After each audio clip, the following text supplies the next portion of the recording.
これテレアポで売ってるんですか？テレポで言ってます。マジ？介護食に見えてしまったっていうところは僕としては結構不本意なところではあってですね。食べたいから食べるもんじゃないんじゃない？食べさせたいから食べさせるものなんじゃないかな。ほんまにしたいことじゃないと思うんですよ。ディスカウントしてるからできます。100% 伸びひんから。そうやったらやらん方がいい。うちやったらもうショートムービー作ってがっつり啓蒙していきます。絶対だって本望じゃないし。この日本を作ってくれたおじいちゃんおばあちゃん、そういう社会貢献めっちゃ好きなんです。僕も大好きなんで入りたいですけど、その上で絶対伸びひんくなるから、ちゃんとディスカウントとかせずにどっちでもいいからちゃんとやった方がいいですよね。ブランディングなんでこれは CPA がどうのこうのとかコンバージョン率とか考えるんじゃなくて、啓蒙のための一種のオーガニックで伸ばしていく戦略やから。ごめんなさい、いいですか、カットイン。その金額じゃ無理じゃない？サブスク機能をつけたいってなるとカート機能を絶対につけないといけないし、決済機能もつけないといけないしってなった時に、表をつけるのは50でいけてもカート機能とかそのあたりの検討がすげえ抜けてるような気がしてて。はじめまして、非介護者に特化したフードテックブランドを開発しております株式会社ラコスのフルーツエリックと申します。本日よろしくお願いいたします。約978万人、この数字はですね、65歳以上の低用状態に至っているような方々の推計となっております。実際に低用問題は健康寿命や死亡リスクに大きく関わる大きな社会課題だと国内でも認識をされております。実際に固形物が食べられなくなると、このような形でプロテイン状のドリンクタイプの栄養剤、そして医薬品、経管摂取、最終的には胃や腸に穴を開けながらですね、直接チューブから栄養素を摂取するというような食体験へと変化していきます。私の曽祖母もですね、99歳で亡くなったんですけども、同じような食体験を持っておりました。大好きだったすき家の牛丼であったりとか、お寿司ですね、そういったものが人生の最後までは口にできなかったと、そういった体験を持っております。そんな課題に対して私たちは、明日につながる今日のご褒美っていうようなコンセプトで、完全栄養のアイスクリームというものを開発し、現在展開をしております。厚生労働省の接種規格に合わせ33種類の栄養素っていうところをですね、適切に配合させていただいているというところとですね、また産学連携によってですね、誤嚥、接触嚥下の飲み込みの部分のへのケアリングっていうところもですね、しっかりと行うような唯一無二なプロダクトとなっております。実際にですね、販売から半年でですね、Amazon のカテゴリー別売れ筋ランキング1位や、施設導入数が70施設以上、3月の販売からですね、2000% の月次売上の向上などを達成しているような商品となっております。今後はアイスクリームだけではなくですね、甘酒であったりだとか、スープの領域に入りながら、包括的にですね、高齢者の食というところに寄り添えるようなブランドというところを作っていきたいなというふうに考えております。実際に私たちが狙っていくのは、ケアシニア層と言われるようなかなりニッチな領域になっているんですけども、既存のですね、完全栄養を提供しているような会社様とは異なりですね、たくさん食べても低糖質、たくさん食べても低カロリーなものではなくですね、いかに少量でたくさんのカロリーを取れるか、たくさんの栄養素を安心安全に摂取できるかというところが肝になってくると考えておりまして、私たちはそういったところにですね、完全特化しているようなブランドとなっております。現状ですね、Amazon内のハックみたいなところは行っているんですけども、しかしながらですね、自社 EC も持ち合わせておりませんし、また他の認知チャンネルというところもかなり弱いような状況になっています。実際にですね、C 向けに対して、B 向けに対して双方ですね、マーケティングチャンネルというところを持ち合わせないというような課題に対して、今回ですね、たくさん勉強させていただければというふうに考えておりまして、この場に足を運ばせていただきました。最後になりますが、私たちですね、生きるために選択をする食生活ではなく、食べたいから食べる、その結果、明日につながっていた食体験だったと、そう振り返るような世界を作っていきたいと考えております。本日はよろしくお願いいたします。これって価格はいくらで、アイスなんで賞味期限長いと思うんですけど、どれぐらい 2B 向けに施設向けに販売しているのが348円になっていて、ハーゲンダッツと同じような金額帯になっております。Amazon で販売したりだとか、小売店で販売をしているメーカー希望小売価格としては498円税込みで、提供しているようなものになっています。事業所向けにはですね、業務用の2リットルのバルクのような形で5500円税込み価格で提供しているようなものになっています。5500円で提供して何食分ぐらいですか？基本おやつとかで使っていただくことが多いので、そうなると 35ml 分ほどで57人ほどに提供できるようなものになっているので、特用って言われるような60人から80人ぐらい人数がいるようなところでもおやつで1つのバルク使えるような形になっております。これって定期購入なんですか？今はですね、定期購入のチャンネル持っていなくてですね、Amazon 上でもアイスクリームであると定期購入ができないような形になっていて、単発の購入がメインになっています。リピートってどんぐらいなんですか？ 2C に関しては肌感でいうと 10% ほどかなり少ないような形になっていて、お試しでまずは一旦買ってみようかであったりだとか、ちょっと閑散期に入ってきてしまったので、2B っていうところもリピートしている方々っていうところは2、30% にとどまるかなというふうに思ってます。もうちょっとそのリピートを上げるっていうのは多分課題感としてあると思うんですけど、根本的になんで今その数字なのかみたいなのは。代表例として2点挙げさせていただくと、1つ目がですね、2B とかで考えると、アイスクリームで栄養を取るって概念そもそもないよねっていうところで、ドリンクで栄養を取るっていうのはかなり一般化しているんですけども、アイスは嗜好品だよねっていうような考え方が一つあるかなと思っています。そういった意味で、たまに取るものっていうような認識がまだまだあるなっていうような感覚を持っています。で、もう一点はですね、季節の変数かなり受けてしまうっていうところで、冬場入った時に、やはりアイスクリームって結構厳しいよねみたいなお話はいただいているかなというふうに思ってます。これ完全栄養食って書いてあるじゃないですか。この食事さえ食べてればいいぐらいのものなんですか？それとも、あくまで他のものは普通に食べて、その上で一緒に食べる、どんな風なものなんでしょうか？高齢者の方々、どの方に取っていただくかっていうところによるんですけども、いわゆるその予防医療みたいな形で、食事量は一定担保できている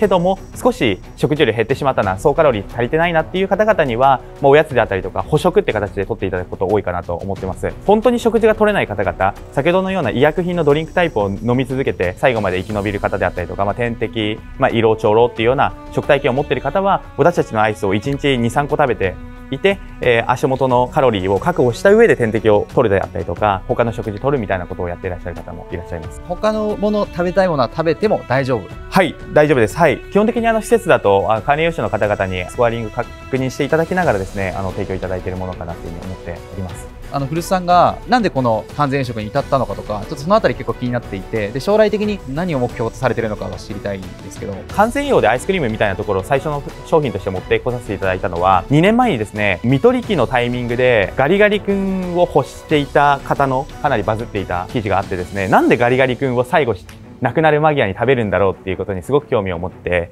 施設に伺うと、やっぱり亡くなる直前だと体温が上がったりだとか、口腔内の唾液量が少なくなったりだとか、そういった中でアイスっていうのは本当に嬉しいものなんだなと認識をしてですね、この商品にまず決めたというような流れがあります。最終的なビジョンみたいなところに関しましては、やはり日本は海外でいうとメディカルフードって言われる領域、誰よりも強いと思ってますし、飲み込み接触嚥下の領域っていうところの研究レベルもトップレベルに強いと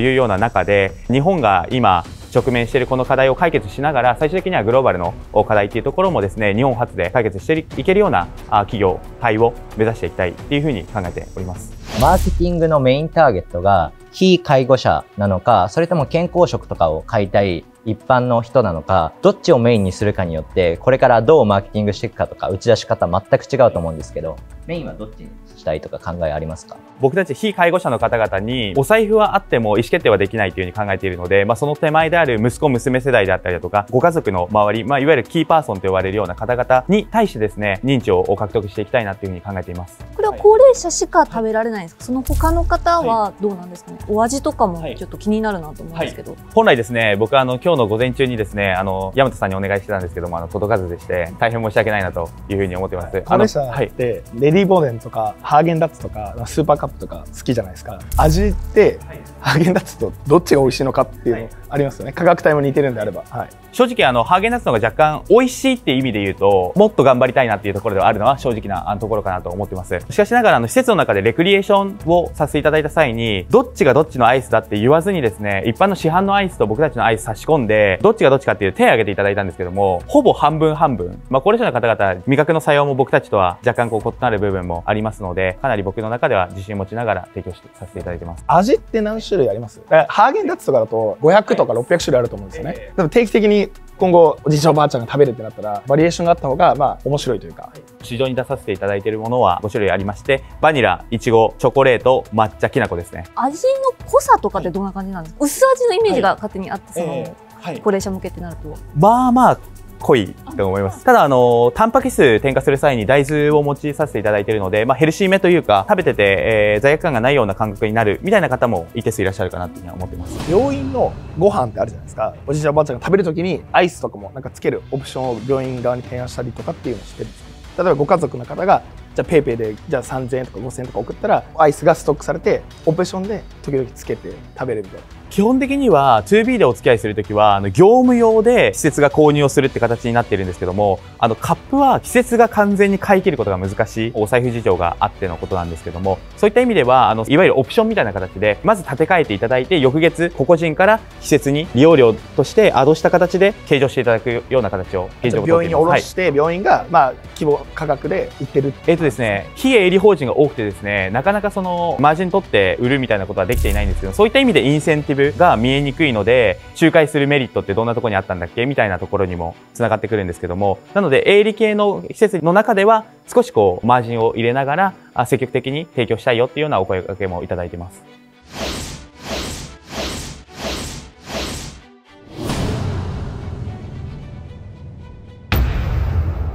2B と 2C どっちで行きたいんでしょう。多分両輪必要であるっていう答えにはなると思うんですけど、事業ドライブとしてどっち見てるのかなっていうところと、結局意思決定者は若年層というか、特に 2C の場合はに対しての今リーチ戦略ってどうなってるのかっていう、その2点をちょっと教えていただきたいです。まず前者の内容なんですけども、僕自身は B から入りたいなっていうふうには思っています。僕自身ですね、マーケの知識が特段あってゴリゴリに打てる人間ではないので、足でいかにこう泥臭くですね案件取っていけるかみたいなところはコミットメントできると思っていますし、 2B メインでまずは走っていきたいなっていうふうに結論を持っています。若年層へのアプローチってどんなふうにやっていくんだっけってとこなんですが、東京でいうと有楽町の丸井さんの方にも常設で設置させていただいていまして、あとはですね、一般的な新聞であったりとかテレビラジオ雑誌みたいなところ、オファーが来た内容であったりとか、逆に僕たちからオファーさせていただくみたいなところも行いながらですね、走っていってるような状態かなというふうに思っています。しかしながらそこへの解像度っていうところは今正直そこまで高くないっていうのが現状かなというふうに思ってます。アマゾンとかだったら1位取りましたみたいな話あったじゃないですか。あれって結論どういう動機で調べた人が入ってくるんですか？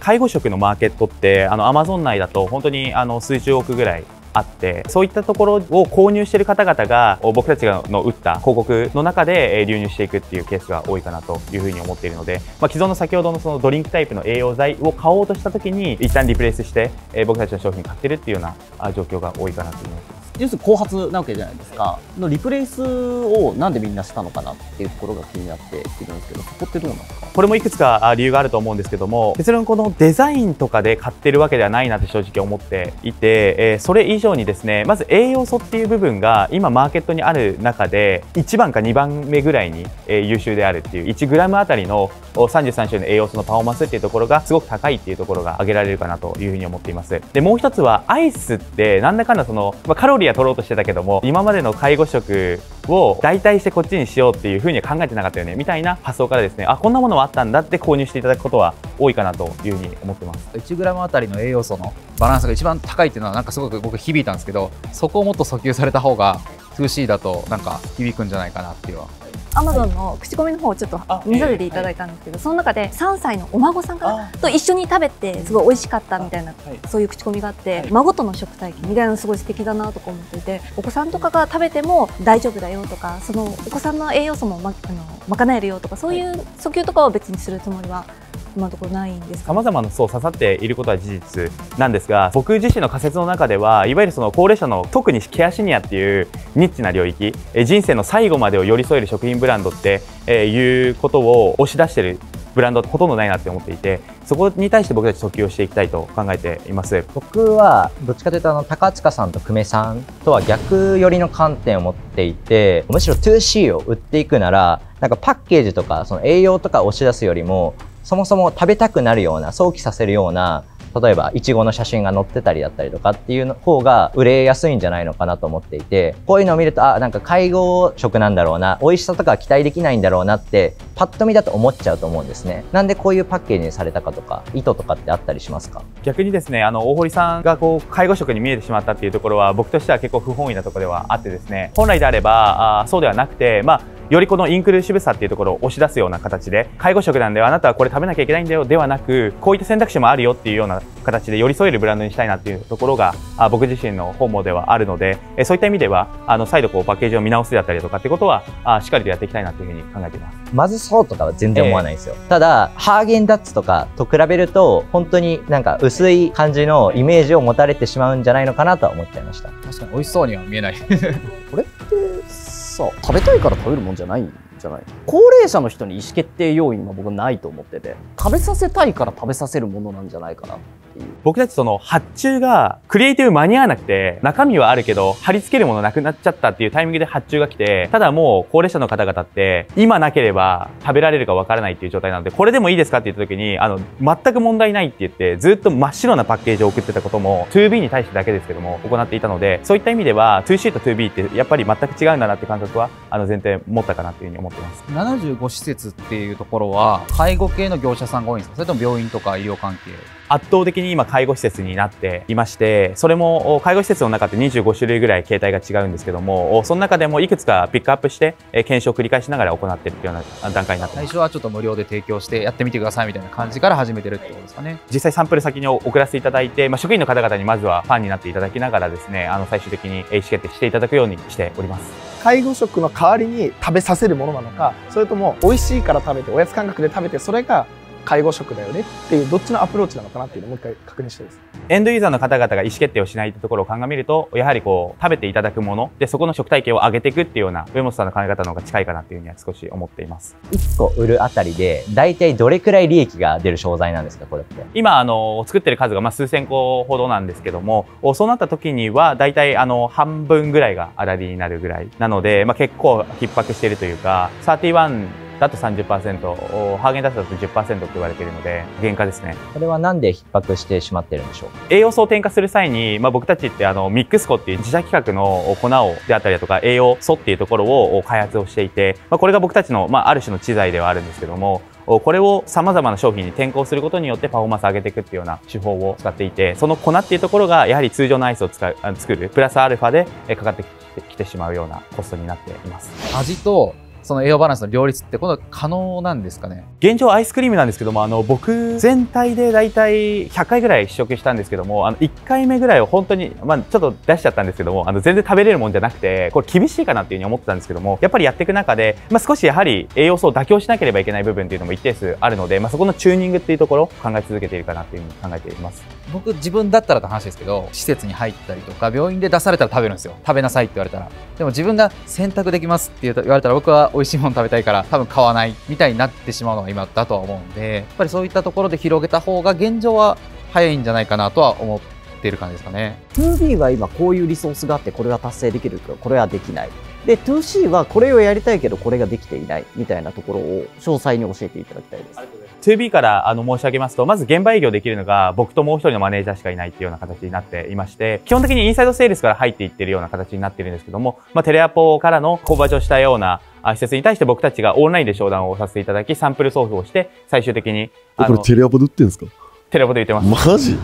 すごいね。インサイドセールスっていうところでいくと根本間違えてる気はしてて、今まででは40円でいけるものを僕たちは348円で提供してるっていう。もうこれリプレイスに見えて全くリプレイスじゃないじゃないですか。もう新ジャンルというか、商材として器用貧乏だなって思ってる、売り込みにくいなっていうのがシンプルな感想なんですね。その金額じゃ無理じゃない？そんなに別に難しいものじゃなくて、ですか？